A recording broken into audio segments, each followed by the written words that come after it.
రవికిరణ్ గారు వినిపిస్తుందండి. గారు వినపడుతుంది సార్? వినిపిస్తుంది, చెప్పండి. వినపడుతుందండి? వినిపిస్తుంది, చెప్పండి. Okay okay. ఇప్పుడు ఒకటి సార్, ఇప్పుడు మనం డిబేట్స్, నేను గత డిబేట్ లో కూడా చెప్పాను, మనం డిబేట్స్ చేస్తాం. పార్టీ, మేమైతే పార్టీ ప్రతినిధి గారు పార్టీ అభిప్రాయాన్ని తెలియజేస్తాం. సో విశ్లేషకులు కూడా వాళ్ళ అభిప్రాయం వారు తెలియజేస్తారు. వారికి ఏ రకమైనటువంటి, కొంతమందికి నచ్చచ్చు, కొంతమంది నచ్చకపోవచ్చు. నచ్చకపోతే ఓకే, మీ విశ్లేషణ బాగోలేదు, ఈ రకంగా ఉంది, ఇది బయాస్డ్ గా ఉందని చెప్పి కామెంట్స్ పెట్టడంలో తప్పేం లేదు. అలాగే రవికిరణ్ విశ్లేషణ బాగోలేదు, ఈ రకంగా చేస్తే బాగుంటది అని చెప్తే తప్పేం లేదు. అదే బండబూతులు తిట్టే ప్రయత్నం, ఇప్పుడు నేను గతంలో కూడా చెప్పాను, మన 99 టీవీ యూట్యూబ్ ఛానల్ కింద కూడా బండబూతులు తిట్టే ఒక బ్యాచ్ తయారైపోయారు. ఇది కరెక్ట్ కాదు. ఎవరు చేస్తే అది తప్పే. నిజంగా మా విశ్లేషణ బాగోలేదు అనుకోండి, పార్టీ మమ్మల్ని తీసేస్తారు కదా, అధికార ప్రతినిధులు మమ్మల్ని తీసేస్తారు, ఇది సరిగ్గా చేయట్లేదు పక్కన పెడతారు. అలాగే కృష్ణాజీ సరిగ్గా చెప్పట్లేదు అంటే మీరంటే పిల్లలు మానేస్తారు.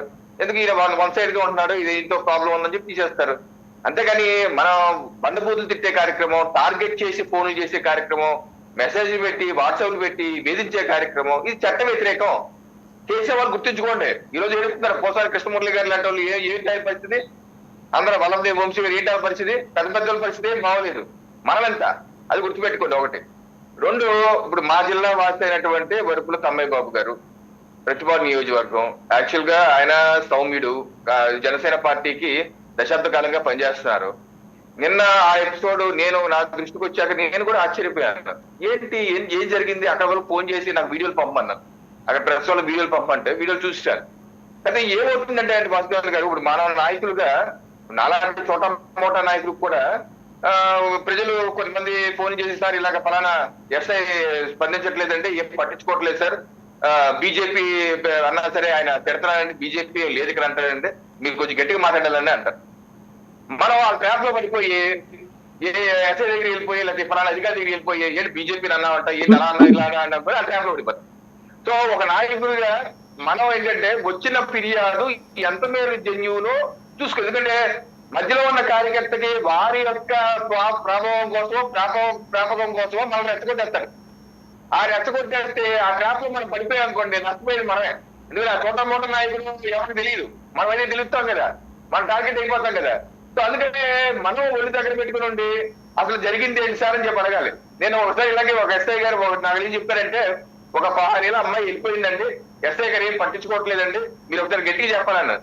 నేను ఎస్ఐ గారికి ఫోన్ చేసి, సార్ 6 ఏళ్ళ అమ్మాయి అంటే ఏంటి సార్ పరిస్థితి అంటే, ఆ అమ్మాయి ఇప్పుడు 2 సార్లు వెళ్ళిపోయింది సార్, 2 సార్లు ఇంటి నుంచి వెళ్ళిపోయింది, 2 సార్లు తీసుకొచ్చి పెట్టి ఇంట్లో అప్పు చెప్పాము, ఇప్పుడు 3వ సారి వెళ్ళిపోయింది సార్, మేము చూస్తున్నాం సార్.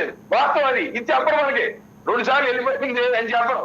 సో అందుకనే ఇక్కడ జరిగింది కూడా అలాగే ఉంది. చిన్న మధ్యలో ఉన్నటువంటి కార్యకర్తలు రెచ్చగొట్టేస్తే ఆయన ట్రాప్ లో పడిపోయాయి.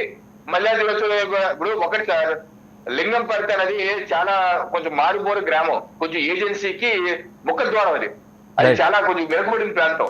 అటువంటి ప్రాంతంలో ఒక కామన్ హెల్త్ సెంటర్ ఉండి అక్కడ వైద్యం ఇవ్వటం చాలా పెద్ద విషయం, వైద్య అధికారులు ఉండటం పెద్ద విషయం, ఎంబీబీఎస్ ఎండి చేసే అధికారులు అక్కడ ఉండి వైద్యం అందించడం పెద్ద విషయం.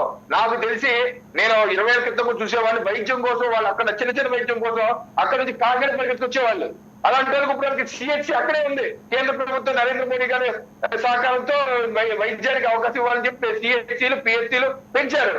అలా వైద్యం అందిస్తున్న వాళ్ళ మీద మీరు కృతజ్ఞతాపూర్వకంగా ఉండాలి. ఏదైనా ఉంటే అడగాలి, అడిగి కనుక్కోవాలి తప్పితే వాళ్ళు ఏదో చెప్పారని చెప్పి ఉరుమురి మంగళమే పడ్డాడు ఇల్లు పడిపోతే ఏమవుతుందండి. సో పవన్ కళ్యాణ్ గారు నిర్ణయం తీసుకున్నారు, మంచిదే. అయితే వైసీపీ పార్టీ దీని మీద ప్రశ్నించడం నాకు ఆశ్చర్యంగా ఉంది. ఏంటి, ఏం చర్యలు తీసుకోవట్లేదు అంటారేంటి? మొన్న రాయచోటిలో డిసెంబర్ లో రాయచోటి ఎంపీడీఓని మీ వైసీపీ లీగల్ ప్రతినిధి వెళ్ళి కొట్టాడు, జల్లా సుధాకర్ రెడ్డి.